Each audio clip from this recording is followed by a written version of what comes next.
واقعہ یہ کہ آج سے پہلے میں اس دعا کی اصل عظمت کو اتنا نہیں سمجھ پایا تھا جتنا آج سمجھ۔ یہ جو عظیم دعا ہے جس میں اتنی لجاجت، اتنی ہیوملٹی حضور نے اختیار کی ہے جس سے آگے کا سوال نہیں۔ اللہم انی عبدک وابن عبدک وابن امتک، اے اللہ میں خود تیرا بندہ ہوں، میرا باپ بھی تیرا ادنا غلام، میری ماں تیری ادنا ہے، فی قبضتک کا، میرا پورا وجود تیرے قبضہ قدرت میں، تیرے ہی اختیار، فی قبضتک کا، ماضٍ فی حکمک کا، میرے پورے وجود میں تیرا ہی حکم جاری و ساری، عدل فی قضاء، اور جو فیصلہ بھی تو میرے بارے میں کرے، جو بھی کرے وہ عدل ہے، انصاف کہ ہر کے ساتھ یہ ماریخ ہے الطاف، ما فی حکم عدل فی قضاء، ناصیتی بیدک، میری پیشانی تیرے ہاتھ میں ہے۔ یہ نہ چاہتا ہوں، یہ جو اپنی نفی ہے، نفی اس اعتبار سے بھی اپنی انانیت کی نفی، انی عبدک وابن عبدک وابن امتک، پھر اپنے وجود کی نفی، اپنی مرضی کی نفی، اپنے اختیار کی نفی، فی قدرتک ماضٍ فی حکمک ناصیتی بیدک عدل فی قضاءک۔ پھر دیکھیے واسطہ وہ دیا ہے جس سے اونچا واسطہ ممکن نہیں، اسألک بکل اسم هو لک،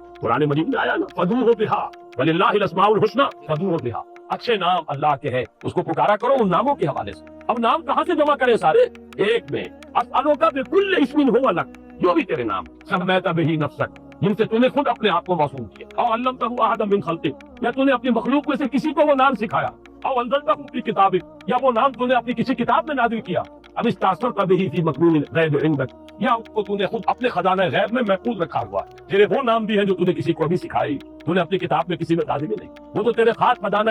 خزانے کے اندر وہ ابھی دھڑے مکنون ہے، وہ ابھی تیرے پاس موجود۔ یہ اس سے بڑا واسطہ کیا ہوگا؟ مانگا کیا ہے ذرا غور کیجیے، ان تجعل القرآن ربیع قلبی ونور صدری وجلاء حزنی وذہاب ہمی وغم، استدعا میں یہ کر رہا ہوں پروردگار اس قرآن کو میرے دل کی بہار بنا، میرے دل کا نور بنا، نور صدری، ان تجعل القرآن ربیع قلبی، میرے دل کی بہار، ونور صدری، میرے سینے کا نور، وجلاء حزنی، یہ حزن جو جس سے کہ محمد دو چار ہے صلی اللہ علیہ وسلم، یہ وہ کیفیت جو ہے کب کی، اس کو دور کرنے کا ذریعہ بنا دے اس قرآن، جلاء حزنی وذہاب ہمی وغمی، اور میرے ہموم، میرے تفکرات، میرے غموں کو دور کرنے کا ذریعہ بنا۔ یہ عظیم دعا آج سورۃ الضحیٰ پر غور و فکر کرتے ہوئے، ویسے تو میں تقریباً 30 برس سے اس دعا کا مبلغ ہوں، اس لیے کہ جب میں نے یہاں کام شروع کیا تھا لاہور میں، جو تقریریں کی تھی مسلمانوں پر قرآن مجید کے حقوق کے نام سے جو شائع شدہ ہے، اس پمفلٹ کے آخر میں نے یہ دعا درج کی۔ یہ اصل میں کچھ مختلف احادیث میں ٹکڑے آئے ہیں، کہیں کوئی ایک ٹکڑا کم ہے، کہیں دوسرا کم ہے،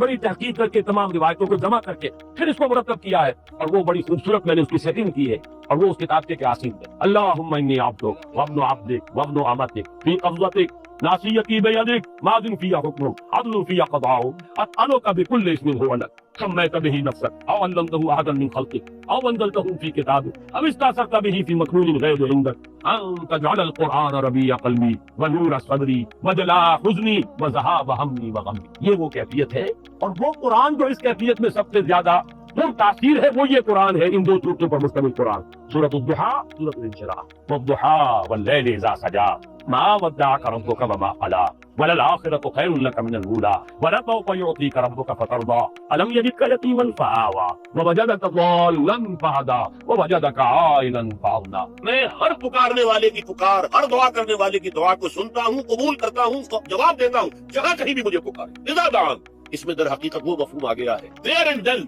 ویئر ایور، آپ اپنے گھر میں ہو کر پکارے گا، آپ اس پر لیٹے ہوئے پکارے، الذین یذکرون اللہ قیاما وقعودا وعلی جنوبہم۔ ہاں ٹھیک ہے، بعض مقامات بعض اوقات قبول دعا کے لیے زیادہ ساتھ کر حرم میں جا کر دعا مانگی، اور میدان عرفات میں خاص طور پر جبل رحمت پر خاص، ملتزم جو ہے کعبے کا اس پر خاص، وہ ایام بھی ہے خاص، لیکن یہ نہیں ہے کہ بقیہ دنوں میں آپ کے اور اللہ کے درمیان کو بڑا فاصلہ۔ یہ سارا دنیا میں مشرکانہ نظاموں نے تصور پیدا کیا، اللہ تو دور ہے، دور ہے، دور ہے، دور ہے، پاک ہے، پاک ہے، پاک، تم نہ پاک ہو، نہ پاک ہو، نہ پاک ہو، اور تم تو بڑی پستی میں پڑے ہو، تم اللہ سے براہ راست ہم کلام نہیں۔ کوئی درمیانی چاہیے، کوئی لنکس، کوئی پجاری ہوگا، کوئی پروہت ہوگا، کوئی پنڈت ہوگا، کوئی پیر ہوگا، کوئی پادری ہوگا، کوئی پوپ ہوگا، اس کے ذریعے سے تم اللہ سے ہم کلام ہو، خود نہیں۔ اور جب ذریعے بیچ میں آ گئے تو ان کی مٹھی گرم کرو، ان کی چاپلوسی کرو، ان کو بھی جو ہے چادریں چڑھاؤ، ان کو نذرانے پیش کرو۔ یہ ہے بدترین ایکسپلائٹیشن جو مذہب کے ذریعے سے نوع انسانی۔ یہ دو ایکسپلائٹیشن دنیا میں ہوئی ہے تاریخ انسانی، ایک بادشاہوں کی طرف سے خراج دو ہمیں، محنت تم کرو گے کھیت میں، آدھا حصہ ہمارے پاس آئے گا، ہم ایش کریں گے، ہم اسٹینڈنگ آرمیز رکھیں گے تاکہ ذرا تم بغاوت کرو تو تمہارا سر کچل دیا جائے۔ یہ ایکسپلائٹیشن بدترین، مانگنے والا گدا ہے، صدقہ مانگے یا خراج۔ دوسری طرف ہم بادشاہ ہیں، ہم چندر بنسی سورج بنسی خاندان ہیں، ہم راج حکومت کرنا ہمارا حق۔ اور یہ پنڈت پروہت جو ہے وہ بھی کہیں گے کہ ٹھیک ہے، نصف لی و نصف لک وہذا قوم جاہلون، یہ عوام جو ہے کا خون چوسو، ہمیں یہ نذرانے پیش کریں، بتوں کو آ کے چڑھاوے چڑھائیں اور تمہیں خراج دیں اور ٹیکس دیں۔ They are to be exploited. اسلام نے آ کر دونوں کا کوئی منوکیت نہیں۔ زکوٰۃ ہے تو غربا کے لیے، بادشاہ کے لیے نہیں ہے۔ ہے تو غربا ہے، لہذا کوئی ٹیکس۔ نمبر 2، اللہ سے ہم کلام ہونے کے لیے کسی دربان، کسی جو ہے پہرے دار کی مٹھی گرم کرنے کی ضرورت، جب چاہو ہم کلام ہو۔ دل کے آئینے میں ہے تصویر یار، جب ذرا گردن جھکائی دیکھ، یہ تو تم ہماری طرف متوجہ نہیں ہوتے ہیں۔ ہم تو ہر وقت کہتے ہیں، ہر شب کو آخری لمحات جو ہے، آخری جو گھنٹے ہیں رات کے، سماج دنیا تک ہم نزول فرما لیتے ہیں تمہارے لیے، اور پکارنے والا پکارتا ہے، حل من مستغفر فاغفر لہ، ہے کوئی استغفار کرنے والا کہ میں اسے بخشوں، حل من سائل فاعطیہ، ہے کوئی مانگنے والا کہ میں اسے عطا کروں۔ تم ہی سوئے رہتے ہو، اللہ غفیر رہتے، تمہیں ہماری طرف توجہ، اگر ہماری طرف متوجہ ہو جاؤ تو جیسے کہ اقبال نے کہا کہ میں، میرے لیے یہ دربان جو ہے ویران کلیسا کو کلیسا سے اٹھا دو، کیوں خالق و مخلوق میں حائل رہے پردے۔ اور یہ میں نے کئی مرتبہ بیان کیا ہے، ہمارے ہاں وہ پی پی پی جو جماعت بنی تھی ایک، اب اس میں 2 پی اور ایڈ ہو گئی، پی پی پی پھر وہ پیٹریٹ، اور اس سے آئے پہلے پارلیمنٹیرین کی پی آ گئی اور پھر پیٹریٹ، 5 پی ہو گئی۔ اسی طرح ہندی ہے، ہندوستان میں پنڈت، پروہت اور پجاری، 3 پے تو یہاں کی، پیر ایران کا پی، اور پوپ اور پادری، یہ سب پے سے شروع، اور یہ سب در حقیقت جو شروع ہونے والے الفاظ، یہ در حقیقت انسانوں کی بدترین ایکسپلائٹیشن۔ وَإِذَا سَأَلَكَ عِبَادِي عَنِّي فَإِنِّي قَرِيبٌ أُجِيبُ دَعْوَةَ الدَّاعِ إِذَا دَعَانِ فَلْيَسْتَجِيبُوا لِي۔ ہاں ایک تقاضا ہے، اس سے پہلے یہ بات سمجھ لیجئے، میں اس آیت کو میگنا کارٹا جسے کہا جاتا ہے حقوق انسانی کا سب سے بڑا چارٹر، میں اس سے کہیں بڑا چارٹر قرار دوں کہ اللہ کہتا ہے مجھ سے ہم کلام ہونے کے لیے کسی واسطے کی، کسی وسیلے کی کوئی حاجت نہیں، جب چاہو مجھ سے ہم کلام ہو۔ ہاں ایک شرط، فَلْيَسْتَجِيبُوا، چاہیے کہ وہ میری بات بھی، میرے احکام کو، میرے فرامین کان سے کھول کر سنیں اور دل سے عمل کریں۔ یہ ون وے ٹریفک نہیں ہے کہ ہم تمہاری دعائیں قبول کریں اور تم ہماری باتوں سے پہلو تو ہی کرو، سنی انسنی کر دو، یہ نہیں، یہ ایک 2 وے تعلق ہے، جسے آج کی کہا جاتا ہے بائی لیٹرل تعلق۔ بائی لیٹرل تعلق ہے اللہ اور بندے کے درمیان، بندہ توبہ کرتا ہے معاصی سے، اللہ تعالیٰ بھی اس کے لیے بھی لفظ تواب، وہ بھی اپنی رحمت کے ساتھ دوبارہ ہو۔ تم اللہ کو یاد کرو، اذکرونی اذکرکم، مجھے یاد رکھو میں تمہیں یاد رکھوں، ان تنصروا اللہ ینصرکم، اگر تم اللہ کی مدد کرو گے اللہ تمہاری مدد۔ یہ ہے 2 طرفہ۔ اسی طریقے سے تم چاہتے ہو کہ میں تمہاری دعائیں قبول کروں، اجیب دعوت الداعی اذا دعان، میں ہر پکارنے والے کی پکار کروں، اور جب اور جہاں prayer and when وہ مجھے پکارے، لیکن لازم فلیت، وہ بھی میرا کہ میرے فرامین کو کھلے کانوں اور تہہ دل سے اس پر، ولیؤمنوا بی، اور مجھ پر ایمان پختہ رکھ، یقین اس کے ساتھ مجھے، لعلہم یرشد، اب یہ سب سے بڑا لفظ آ گیا، تاکہ انہیں رشد،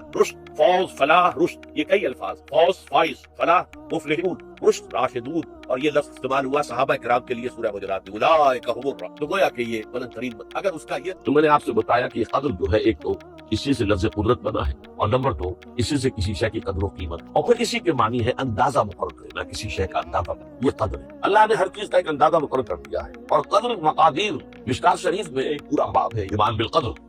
ایمان۔ تو پہلی حدیث کیا ہے؟ مسلم شریف کی روایت ہے، عبداللہ بن عمرو بن العاص رضی اللہ تعالی عنہما، حضرت عمرو بن العاص جو بڑے سرداران قریش میں تھے، بڑے سیاستدان تھے اور بڑے بہادر انسان بھی، اور ان کے بیٹے ہیں عبداللہ، اور بڑی دلچسپی کی بات یہ ہے کہ باپ اور بیٹے کی مزاج بعد المشرق ہے، وہ تھے جنگجو اور سیاستدان اور بڑے سرداروں میں سے، یہ تھے انتہائی زاہد و عابد، انتہائی زاہد و عابد۔ انہی کے بارے میں آتا ہے پوری رات کھڑے رہتے تھے نوافل، اور ہر روز روزہ رکھتے تھے، جس پر حضور نے یوں کہنا چاہیے کہ آپ کو اطلاع ہوئی، آپ نے بلایا، کیا عبداللہ اولم اخبر انک تقوم اللیل وتصوم النہار تصوم الدہر، کیا مجھے یہ خبر نہیں دی گئی ہے؟ یعنی مجھے یہ خبر ملی ہے کہ تم پوری رات کھڑے رہتے ہو، نماز پڑھتے ہو، تم ہر روز ادھر، اب کیا کرتے؟ بلا یار، جھوٹ بولنے کا تو یار ہے ہی نہیں، وہ بھی نہیں سکتا، فرمایا لا تفعل، سخت ہے۔ وہ عبداللہ ابن عمرو بن العاص رضی اللہ تعالیٰ عنہما اس کے راوی ہے، قال رسول اللہ صلی اللہ علیہ وسلم كتب اللہ مقادیر الخلائق قبل ان يخلق السماوات والارض ب50,000 سنہ، اللہ تعالیٰ نے مقداریں اور تقدیریں، ابھی 2 الفاظ میں بولوں گا تاکہ آپ کے ذہن میں بات رہے، معین کر دی تھی، لکھ دی، آسمانوں اور زمین کی تخلیق سے 50,000 سال، یہ ہے قدر، ہر چیز کی ایک تقدیر جو ہے وہ معین۔ اب آئیے اس میں کتاب سے مراد کیا ہے، جو آج میں نے دوسرے نمبر پر پڑھی، آج سورہ حدید، ما اصاب بمصیبۃ فی الارض ولا فی انفسکم الا فی کتاب من قبل، کتاب سے مراد کیا ہے؟ نہیں پڑتی تم پر کوئی مصیبت، کوئی تکلیف، نہ زمین میں نہ تمہاری جانوں میں، زمین میں سیلاب کا آ جانا، زلزلے کا آ جانا، اور اس طرح کی عمومی ہلاکت کا آ جانا، عمومی تکلیف کا آ جانا، تمہاری جان میں اچانک جو ہے تشخیص ہو گیا کینسر ہے، اچھے بنے تھے، ٹھیک ٹھاک چل رہے تھے، تو معمولی سی تکلیف ہوئی، انویسٹیگیشن کے اعتبار ہوا تو کینسر ہے، وہ کافی بڑھ چکا، لیکن جو شے بھی آتی ہے چاہے تمہاری جان پر آئے چاہے زمین پر آئے، وہ ایک کتاب میں لکھی ہوئی موجود ہے، اس سے پہلے کہ ہم اسے ظاہر، یہ تمہیں مشکل نظر آئے گا، ان ذالک علی اللہ یسیر، یہ اللہ پر بہت آسان، بہت اللہ کا علم کامل۔ تو معلوم ایک بات جان لیجیے کہ حقیقت کتاب سے مراد اللہ کا علم قدیم ہے، اللہ کا علم حادث نہیں ہے، معاذ اللہ ثم معاذ اللہ، کہ کوئی شے ہوئی تو اس کے علم میں آئی، یہ ہمارے ہاں بعض گمراہ فرقوں کا عقیدہ ہے، اسے بدا کہتے ہیں، اللہ کے علم میں بدا بھی ہے، یعنی کسی واقعے کے ظہور کے بعد اس پر کسی شے کا منی ہونا، معاذ اللہ ثم معاذ اللہ، یہ شان خداوند سے بہت بڑی ہے۔ وہ تو عالم ما کان و ما یکون ہے، جو بھی کچھ تھا رہا ہے آج تک ہمیشہ سے، اور جو بھی کچھ ہوگا وہ سب اس کے علم میں۔ آنے واحد یہ آنے واحد کے لفظ کو اچھی طرح سے مجھے سب سے پہلے تجربہ ہوا تھا، یہ سب میرا خیال ہے کہ 67 کی بات ہے، میں نے پہلا ہفائی سفر کیا تھا لاہور سے، اس وقت فوکر چلتا تھا، فوکر فرنٹ چھوٹا جہاز چڑیا والا، اور کرایہ 90 روپے تھا نائٹ کوچ کا۔ آپ تک سمجھ، تو میں چونکہ مجھے جغرافی دلچسپی ہے اور فوکر زیادہ اونچا نہیں ہوتا، تو میں دیکھتا جا رہا تھا کھڑکی سے، اس وقت ہم کہاں پہنچ گئے، کہاں پہنچ گئے، اب جو روشنیاں نظر آ رہی ہیں کس شہر کی، یہ اکاڑے کی آ گئی، یہ ساہیوال کی آ گئی، یہ آگے اور آگے۔ ایک دم میں نے دیکھا کہ 3 شہروں کی روشنیاں میں ایک وقت دیکھ رہا ہوں، لودھرا، باولپور، سبا سٹا۔ مجھے خیال آیا کہ جب میں ٹرین سے سفر کرتا ہوں کراچی جاتا ہوں تو لودھرا پہنچتا ہوں تو میں سمجھتا ہوں کہ ابھی بھاولپور آدھا گھنٹے بعد آئے، وہ مستقبل۔ باولپور پہنچتا ہوں تو لودھرا میرے لیے ماضی کی بات بن جاتی ہے، آدھے گھنٹے پہلے لودھرا آیا تھا، اور آدھے گھنٹے کے بعد جو ہے سبا سٹا آئے گا، وہ میرے لیے مستقبل بن گیا، لودھرا ماضی بن گیا۔ لیکن اس بلندی پر میں بیک وقت دیکھ رہا ہوں لودھرا کو بھی اور بھاولپور کو بھی سمجھ رہا ہوں۔ یہ معاملہ جو ہے اس کو 1 ملین بلین سے ضرب دے لیجیے، اللہ تعالیٰ اس بلند مقام سے دیکھ رہا ہے جہاں اس شاہد ماضی اور مستقبل کا بھی آنے واحد تو یہ در حقیقت کتاب جسے کہا گیا قرآن میں بار بار بہت جگہ پر آیا، تو یہ کتاب جو ہے در حقیقت اللہ تعالیٰ کا علم قدیم، اس میں سب کچھ موجود ہے، ہمیشہ سے موجود ہے، لکھا ہوا موجود ہے، اور کوئی غلط نہیں۔ آگے چل کر گفتگو ہوگی اصل میں بات میں کہ تقدیر کے جو عام عقیدے میں ہم تقدیر کہتے ہیں اس کے 2 پہلو، ایک پہلو ہے ما اصاب علی الانسان، جو کچھ انسان پر آتا ہے مصیبت، جیسے ابھی آیت میں نے پڑھی ما اصاب من مصیبت فی الارض ولا فی، ہم ہر وقت ظلم ہے، کوئی تکلیف آ گئی، کوئی مصیبت آ گئی، کوئی بیماری آ گئی، کوئی حادثہ ہو گیا، کوئی بچہ فوت ہو گیا، کوئی عزیز جو ہے وہ فوت ہو گیا، یہ ہر وقت حوادث، تو جو بھی کچھ پیش آتا ہے وہ علم خداوندی میں ہمیشہ سے تھا۔ یہی وجہ ہے کہ ایک اور حدیث ہے، ابن الجیلمی، لمبی حدیث ہے وہ، لیکن اس کے اندر جو آخری ٹکڑا ہے وَتَعْلَمَ، یعنی انسان کے نجات کے لیے لازم ہے کہ یہ بات بھی تم جان لو، انما اصابک لم یکن لیخطئک وانما اخطاک لم یکن لیصیبک ولو مت علی غیر ھذا، اگر تم اس کے سوا کسی صورت پر ہوگے تو جہنم میں داخل ہو جاؤ گے، دخل کرنا۔ یہ جان لو کہ جو چیز تم پر آئی وہ آنی ہی آنی تھی، لیکن ہوتا کیا ہے، کاش کہ میں اگر یوں کر لیتا تو یہی ایمان بالقدر کے بنا جو ہوا ہے وہ اللہ تعالیٰ کے ہاں تو پہلے سے طے تھا، ہونا ہی تھا، تمہاری کوئی تنبیہ، کاش کہ میں اس وقت یہ لو، اسی لیے کبھی الفاظ آئے ہیں ان کلمۃ لو تفتح عمل الشیطان، اس لو سے کاش، اس سے شیطانی عمل شروع ہو جاتا، کاش کہ یہ ہو جاتا، کاش میں یہ نہ کرتا، کاش کہ ہو جاتا، یہ نہیں۔ تعلم انما اصابک لم یکن لیخطئک، تو جان لے اس بات کو کہ جو چیز تم پر آئی ہے وہ ہرگز ٹلنے والی نہیں، کوئی تدبیر تم کر لیتے، کوئی کسی وقت کوئی ہیلا کر لیتے، کوئی تم قدم اٹھا لیتے، کچھ بھی کر لیتے، وہ تو آنی ہی آتی۔ وما انما اخطاک، جو چیز سے چھوٹ گئی، رہ گئی، نہیں ملی، ایک ویکینسی ایڈورٹائز ہوئی تھی، آپ نے بھی درخواست کی تھی، آپ کو نہیں ملی، اب آپ کہو کاش کہ میں نے فلاں سے سفارش کرا لی ہو، بس گئے، تو جو چیز چھوٹ گئی ہے چھوٹ جانی ہی تھی، اس میں قطعاً جو ہے کوئی شکل، کوئی تدبیر، کوئی سفارش، کسی طرح کا کوئی بھی ہیلا، کوئی جو ہے اس پہ کام کرتا تھا۔ لم یکن لیصیبک ومت علی غیر ذلک، اگر تو اس کے سوا کسی کیفیت پر تیری موت واقع ہوئی، اگر یہ یقین نہیں ہے، یہ ہے تقدیر کا وہ مفہوم کہ جس کا تعلق ہے علامہ اصاب الانسان، جو انسان کے اوپر بند ہو رہا ہے، اس کے ضمن میں تقدیر کا مفہوم کیا ہے، یہ جو ہوا ہے وہ تو ہونا، اس میں تو کسی شک و شبہ کی اللہ تعالیٰ کا فضل۔ البتہ در حقیقت ایک دوسرا پہلو ہے ما یفعل الانسان، وہ جو انسان کرتا ہے، یہاں آ کر یہ تقدیر کا مسئلہ پہنچے، آیا میرے اندر کوئی اختیار بھی ہے کہ نہیں، do I have any free choice, یہ ہر شخص پہلے سے طے ہے۔ تقدیر کا ایک عام مفہوم یہ ہے، اور اس مفہوم میں بعض روایات بھی ہیں جو تائید کرتی ہیں، ہر چیز پہلے سے دیکھیے، اور یہ جو حدیث ہم نے ابھی پڑھی ہے یہ وہ ہے کہ اس کی ایک مثال کہ وہ جو لکھ دیا گیا تھا، فرشتے نے لکھ دیا تھا، رحم مادر میں لکھ دیا تھا، شقی و سعید، یہ بدبخت ہے یا سعادت مند ہے، تو ایک شخص پوری عمر نیکی کے کام کرتا رہا، آخری وقت میں آ کر کوئی ایسا حادثہ پیش آ گیا کہ وہ اہل جہنم کے سے کام شروع کر دیا ہو جاتا ہے، یا ایک شخص ساری عمر جو ہے جہنمیوں کے سے کام کرتا ہے، آخری وقت میں آ کر کوئی ایسی توفیق ملی، کچھ ایسا معاملہ ہو گیا، توبہ کر لی، اس نے جو ہے اہل جنت کے سے اعمال شروع کر، تو یہ جو ہے علامہ اصابک کا علیحدہ بات ہے، اور علامہ یفعل الانسان، انسان کیا کرتا ہے، اس میں اس کی قدرت کی، اور یہ ہمارے ہاں فلسفے کا بڑا مشکل ہے، اس کا نام ہے جبر و قدر۔ ہمارے اسلاف میں بھی کچھ لوگ ایسے ہیں متکلمین میں، دیکھیے ہمارے ہاں ایک وہ لوگ ہیں کہ جو اس پر قناعت کرتے ہیں کہ جو اللہ نے کہہ دیا ہوگا، اس سے آگے ہم مین بیخ نہیں نکالیں گے، وہ محفوظ راستے پر، لیکن بہرحال انسان کو اللہ نے ایک عقل بھی، اور یہ عقل سوالات اٹھاتی، اور جو زیادہ ذہین انسان ہوتے ہیں ان کے اندر ان کی یہ مصیبت زیادہ ہوتی ہے، لہٰذا وہ تو سوچتے ہیں، غور و فکر بات سمجھنے کی، اس میں اب ہمارے یہاں 2 طبقے ہیں، جبریہ قدریہ۔ ایک نقطہ نظر یہ ہے کہ انسان مجبور محض، کوئی اختیار، اور ایک یہ ہے کہ انسان قادر مطلق ہے، جو چاہتا ہے اپنے فیصلے میں مختار مطلق ہے، تو فیصلہ انہیں قدریہ، تو جبریہ اور قدریہ کی ہمارے یہاں یہ وہی تقدیر کا مسئلہ جو میں کہا تھا، بحثوں میں آ کر انہیں آج تک حل نہیں ہوا، حل ہو سکتا ہی نہیں۔ اب اس کے ذمن میں علامہ اقبال کا ایک شعر آپ کو سناتا ہوں، وہ بہت اچھا لگتا ہے، بہت خوبصورت لگتا ہے شعر ہونے کے اعتبار سے۔ تقدیر کے پابند جمادات و نباتات، مومن صرف اللہ کے احکام کا پابند، اس میں انسان پابندی کی نفی کرتی، وہ صرف پابند ہے اللہ کے احکام، نتیجے کے اعتبار سے تو جو یہ شعر کہہ رہا ہے جو بات وہ صحیح ہے، پابندی اصل جو ہے وہ اللہ کے احکام، لیکن یہ کہ تقدیر کی پابندی سے انسان کی پوری طرح آزاد، یہ سمجھ لینا کہ یہ جمادات و نباتات ہی کا معاملہ ہے، یہ مبالغہ، ظاہر بات ہے کہ شاعر جو ہے شاعر مبالغے سے بچ نہیں سکتا، چاہے وہ علامہ اقبال ہو کوئی بھی ہو۔ تو اسی لیے سورہ شعراء کے اندر جو عام شعراء کی جو صفات بیان ہوئی ہیں وہ آپ کے ذہن میں آ گئی، مبالغہ کرتے ہیں، فی کل واد یہیمون، انہم یقولون ما لا یفعلون، وہ کہتے بھی وہ کچھ ہے جو کرتے نہیں ہیں، اور یہ بات علامہ اقبال پر بھی چسپاں ہوتا ہے۔ بہرحال یہ شے ذرا پھر نوٹ کریں، تقدیر کے پابند جمادات و نباتات، مومن صرف اللہ کے احکام کا بات سے، انسان بہت سے اعتبارات سے سب سے پہلے جو ہے انسان کے اندر ایک تقدیر نوعی ہے، نوع انسان، چھوٹی سی چڑیا اڑتی پھرتی ہے، انسان جو آپ نے ٹھیک ہے مشین ایجاد کر دی، جہاز ایجاد کر دیا، آپ بول رہے ہیں 500 آدمی سینکڑوں من سامان لے کر جو ہے وہ جا رہا ہے، 747 ہو یا 757 ہو، یہ کر لیا ٹھیک ہے، خود نہیں ہو سکتا، اب کیا کریں گے؟ یہ تقدیر نوعی، اسپیشیز، ہر اسپیشیز اللہ نے ایک اندازہ مقرر کر دیا ہے، اس اندازے ہی میں اس سے پھر ایک تقدیر شخصی ہے۔ اب دیکھیے تقدیر شخصی کیا ہے؟ بعض اوصاف و صفات ہمیں وراثتاً ملتے ہیں، we have no choice۔ پہلے بھی یہ بات مانی جاتی تھی، آج جو ہے سائنٹیفک انداز میں کہتے ہیں جینز میں چلا آ رہا ہے، وہ جینز کو بدل سکتے، وہ جینز بھی آپ کو ملے اپنے والدین کی طرف سے، وہ آپ کی شخصیت کا ظاہر بات ہے کہ فیصلہ کن طرز پر اس کو ڈال دے، جینز ہے، پابندی ہے۔ نمبر 2 یہ کہ خاص طور پر جو گھر کا ابتدائی ماحول ہوتا، ماں کی گود اور ابتدائی گہوارہ گھر کا، اس کے جو اثرات مرتسم ہو جاتے ہیں شخصیت، وہ بھی بڑے مستقل پختہ، ان دونوں چیزوں کو ضرب دے دی، hereditary factors multiplied by environmental factor, اس سے مل کر ایک شے تیار ہوتی ہے جس کو قرآن کہتا ہے شاکلہ، قل کل یعمل علی شاکلۃ ربکم اعلم بمن هو اہدی سبیلا، سورہ بنی اسرائیل۔ شاکلہ کسے کہتے ہیں؟ شکل دینے والی، آپ کو لوہا ڈھالنا ہے، کو خاص پرزہ بنانا ہے، اس کا پہلے سانچہ بناتے ہیں، لوہے کو پگھلا کے اس میں ڈالیں گے تو جیسا سانچہ ہوگا ویسا ہی لوہا جو ہے وہ شکل اختیار کرے، اسے شاکلہ کہتے ہیں۔ یہ شاکلہ جو ہر انسان کا، اس سے باہر انسان نہیں جا سکتا، اس کے اندر اسٹرگل ہوگی، اس کے اندر اس کی جد و جہد ہوگی، لیکن اس کا یہ مطلب نہیں ہے کہ اس کو کوئی فری چوائس ہے، لیکن وہ فری چوائس انہی حدود کے اندر کام، اس سے باہر۔ اس بات کو مختلف احادیث میں حضور نے بہت خوبصورتی سے بیان، ایک حدیث بڑی اہم ہے، بڑی اہم، الناس کالمعادن، انسانوں کی مثال میں معدنیات کیسی؟ اب سونے کی معدنیات میں سے سونے کی جو اور ہے، کیا پتہ نہیں اردو میں مجھے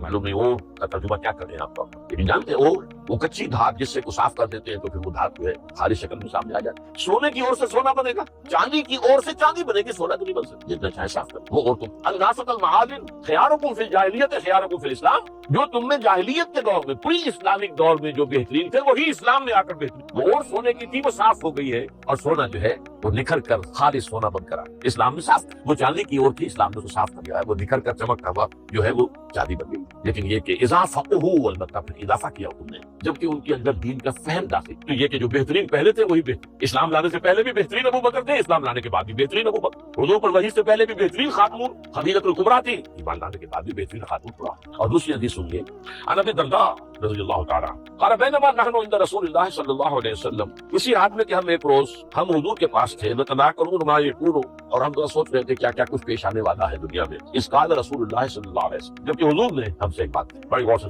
اذا سمعتم بجبل انزال عن مکانہ فصدقوه، اگر تم یہ سنو کہ کوئی پہاڑ اپنی جگہ سے ٹل گیا تو مان لینا، وَإِذَا سَمِعْتُم بِرَجُلٍ تَغَيَّرَ عَنْ خَلْقِهِ فَلَا تُصَدِّقُوهُ، اور اگر تم سنو کہ کوئی شخص جو ہے وہ اپنی سرشت سے، اپنی جبلت سے بدل گیا تو کبھی نہ مانا۔ جس نے بھی اس چیز کو حاصل کیا، جادو سیکھا، اس کا پھر آخرت میں کوئی حصہ نہیں۔ کہ انسان تو وہی انسان کہلانے کا مستحق ہے کہ جس نے زندگی میں اپنا کوئی گول طے کیا ہو کہ مجھے وہاں تک جانا ہے، اور اگر کسی انسان نے اپنا کوئی ہدف، کوئی آدرش، کوئی نصب العین مقرر کیا ہے تو اس کے لیے محنت کرنی پڑتی ہے، مشقت کرنی پڑتی ہے، اور اس کے لیے اپنے حیوانی تقاضوں کو دبانا پڑتا ہے۔ جیسے آپ کہتے ہیں کہ آدھی رات تک جو ہے لالٹین جلاؤ، برننگ ود نائٹ آئل، آپ پھر کرتے ہیں، راتوں کو جاگتے ہیں۔ حضرت علی نے فرمایا رضی اللہ تعالیٰ عنہ، یغوث البحر من طلب اللآلی ومن طلب العلا سحر اللیالی، جو شخص بھی موتی چاہتا ہے حاصل کرنا سمندر سے، اسے سمندر کے اندر غوطہ لگانا پڑتا ہے، اور جو شخص دنیا میں اپنی زندگی میں کوئی اونچا مقام حاصل کرنا چاہتا ہے اسے راتوں کو جاگنا پڑتا ہے۔ ومن طلب العلا من غیر قد اضاع العمر فی طلب المحال،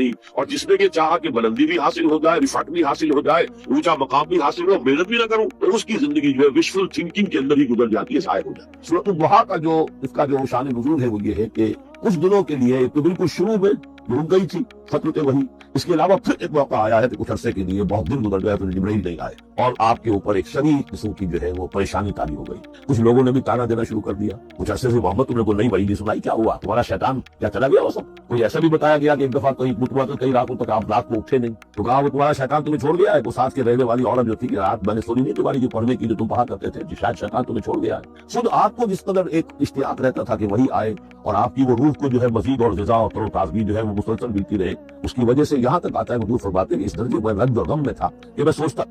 میں بنائے طب بشری اس درجے حضور کے اوپر جو ہے یہ شاخ گزر رہا تھا کہ وہی کیسے بند ہوگی، اور اس میں یہ بھی تھا کہ اللہ ناراض تو نہیں ہوگی، کہ مجھ سے کوئی خطا تو ایسی نہیں ہوگی، وہ سبب کیا ہوا؟ یہ ہے وہ کیفیت کہ جس کے اندر یہ آیتیں نازل ہو رہی۔ اور اب آپ اس کو سمجھ لیجئے کہ اس کا نفسیاتی اور انسان کی باطنی کیفیات کے ساتھ کیا تعلق ہے۔ انسان پر دو طرح کی کیفیات طاری ہوتی رہتی ہیں، جیسے میں نے پہلے ایک دفعہ آپ کو بتایا صدیق اور شہید کے درمیان جو فرق ہے بنیادی، کہ کچھ بنیادی طور پر لوگ ایکسٹروورٹس ہوتے ہیں، کچھ بنیادی طور پر انٹروورٹس ہوتے ہیں۔ ایکسٹروورٹس کھیل کود بھاگ دوڑ، لوگوں سے ملنا جلنا، گفتگو ہے، اسے دھکا دے دیا، اسے مذاق کر دیا، اسی میں وہ خوش رہتے، بڑے مگر رہتے، تنہائی میں کانٹ کھانے کو دوڑتی۔ اور ایک انٹروورٹس ہوتے ہیں کہ وہ مجلس وغیرہ کو نہیں ہوتا، اپنے تنہائی میں کہیں بیٹھے غور و فکر کر رہے ہیں، سوچ بچار کر رہے ہیں، انہیں وہ مجلس سے زیادہ اپنا گوشہ تنہائی جو ہے وہ زیادہ عزیز۔ یہ دو مزاج اللہ نے بنائے۔ اسی طرح ہر انسان کے اوپر آلٹرنیٹلی کچھ کیفیات آتی ہیں جس کو ہم کہتے ہیں میرا موڈ آف ہے، اتنا قبض سا ہو جاتا ہے طبیعت میں بندش سی ہوتی ہے، کسی وقت اسی شخص کے اندر پھر انشراح سا ہو جاتا ہے، پھر ہنسنے بولنے کو جی چاہتا ہے، گفتگو کرنے کو جی چاہتا ہے۔ تو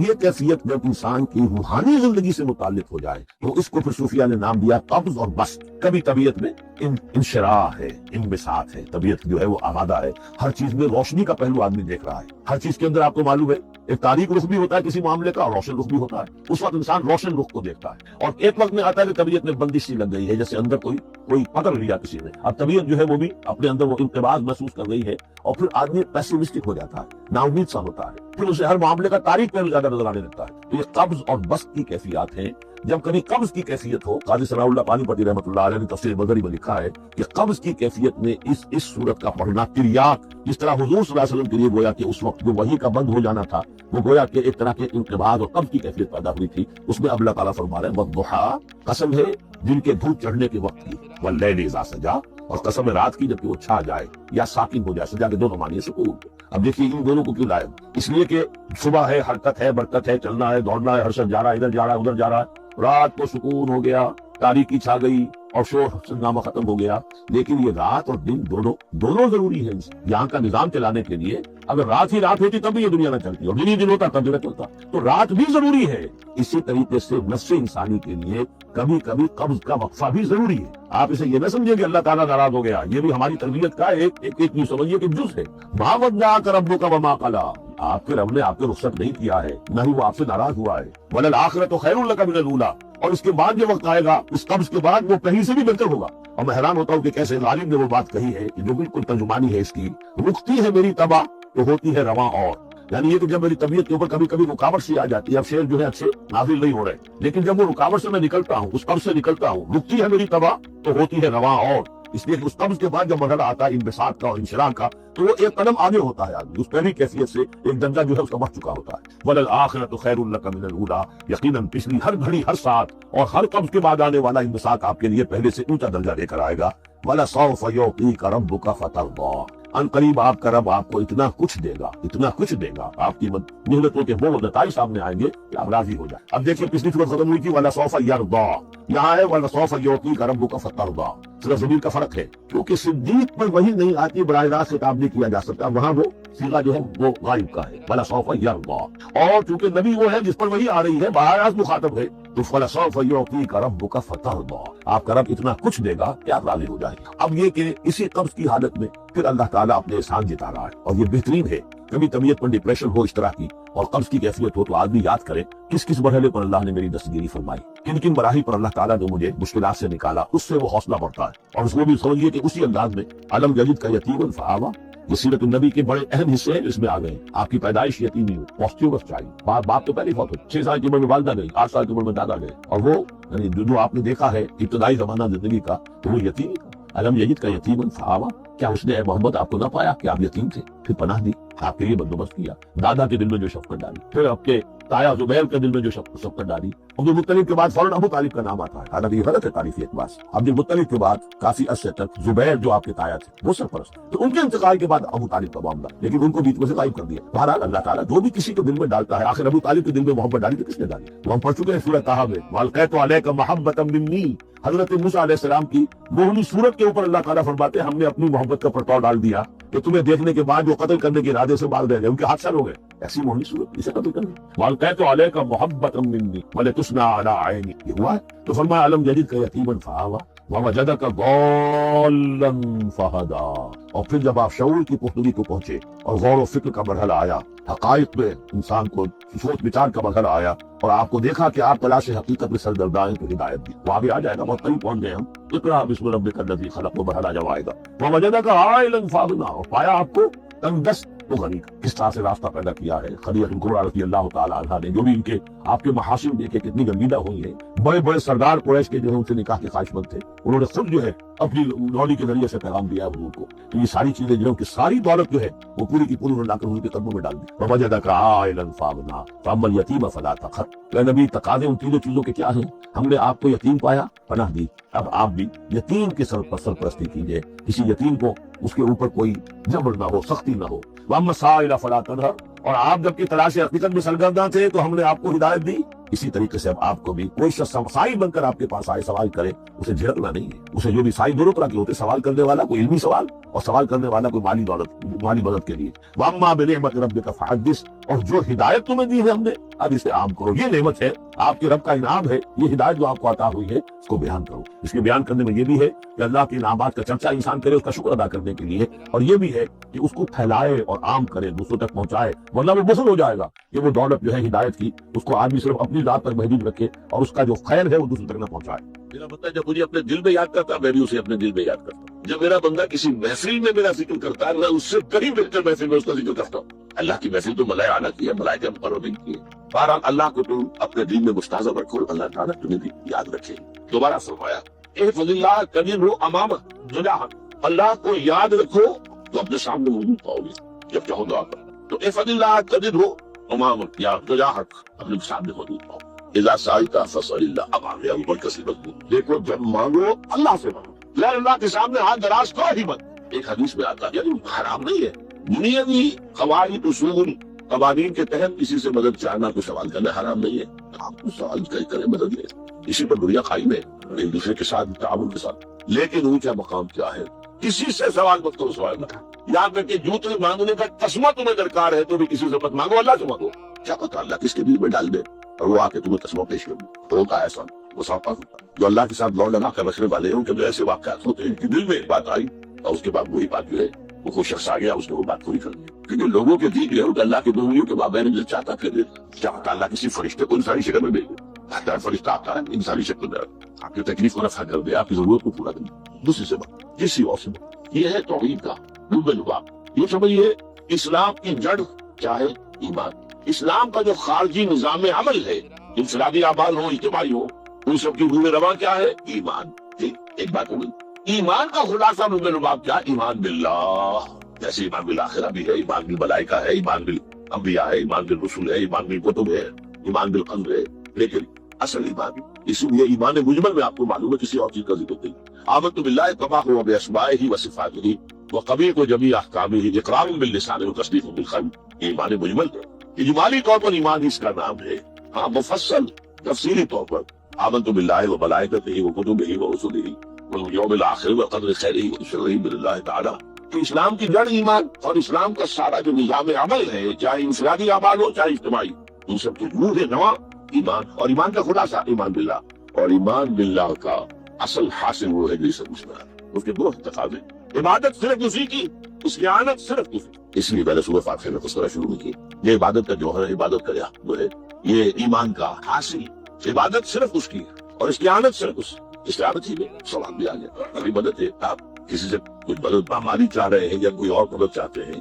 کسی کام میں مدد چاہتے ہیں، جیسے میں نے کہا تھا کہ سفارش کرانا چاہتے ہیں مدد، وہی کام کا فاستعین باللہ، اور جب مدد مانگو صرف اللہ سے مانگو، اور وہ سارے الفاظ یاد کر لیے، استدعاء، استعانت، استغاثہ، یہ جو غوث اعظم سے استغاثہ کیا جاتا ہے وہ تو شرک، استغاثہ اللہ سے، دعائی اللہ اس اعتبار سے، استمداد، استعانت، استدعاء، استغاثہ، یہ سب اللہ سے، صرف عبادت صرف اللہ، ایاک نعبد، اور استعانت صرف اللہ سے، مانگو صرف اللہ سے، جب مدد طلب کرو صرف اللہ سے، اور جان لو اگر تمام لوگ جمع ہو کر تمہیں کوئی فائدہ پہنچا ہو جائے نہیں پہنچا سکتے، الا بشیء قد کتب اللہ لک وان اجتمعوا علی ان یضروک بشیء لم یضروک الا بشیء قد کتب اللہ علیک، اور سب مل کر چاہے تمہیں کوئی نقصان پہنچا دے نہیں پہنچا سکتے مگر وہی کچھ جو اللہ نے تمہارے لیے لکھ دیا۔ اب بتائیے خوف کی جڑ کر جائے گی، یہ تو ایمان جو ہے یہ خوف اور حزن دونوں سے نجات دلانے والی بات ہے۔ جو حقیقی مومن ہے وہ اللہ کا ولی ہے، حقیقی مومن